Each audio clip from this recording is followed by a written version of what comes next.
chagu chut lom ko kamal we ko kamal tel longa chagu jo jel garamam mam tel ko ngatal piu belto chadak pa kon ramamane biya kamal ka Nuer online tv ke jan gwasame bana roch bana jeling angut kan kono re roja dana balinga jan gwasame mi jirama jidir biya gorjin be jan wagane de kokien gor be jin be subscribe ko mu wije subscribe en channel me bitin konen ba no ngi Läär bi kan chwa shukkaji an Läär balinga jan gwasame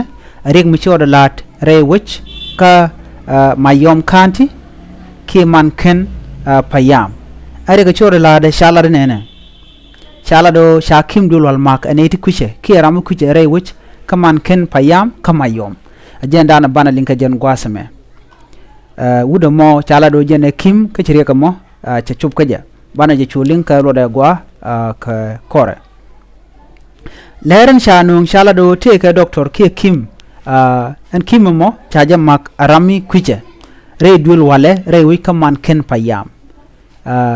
shala do shiran bare dul wal me janati jaran ka shore churan chulem ni jamach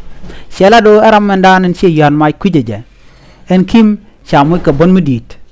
kan gwada dan cha ber poinde kanela duno shala do cha ber long shala do sha nangre wish ka juba ko de bode de jawdil gochen wini shala do sharam mo cha kor luka ramadan chi moy ka bot ka cha gwade cha jangat dungdo kana kap gwada na sha nga cha gujo dong te ka michro ko lana gwade dan jen dong tere ka me dong yan tuoke je ramala commissioner dunga yom kanti shala do ba gor ramadan shala do jega molat ke ci commissioner sharwaje nene cha jiwu cha ga jogo dena letkel ko dene ne dialtan kon tin lat ke jek ke do brande kon gangwich de kon letkel ko de rik dial kon tuok re wich de ka woch ko de na letkel namo cha jalat jiwu dialan kon re yoy kamayom na me ajenre ga dande lingo chor lan wini mi jiram jidit ko gorjin be nyane ko ken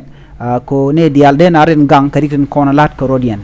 an kim me mi chamu ko bodde jentere dol wala ka jano lalla o bim ki waje mo kerek ne re dol wala te dial de gor kano de ga kapchong ne me jele dande linga jen gwasame beta kamal bye bye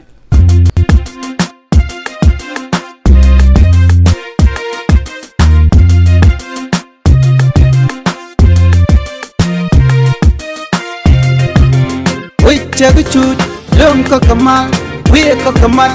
tel longa chagu jo jel garamam mam tel ko ngatal piu belto chadak pa kon ramamane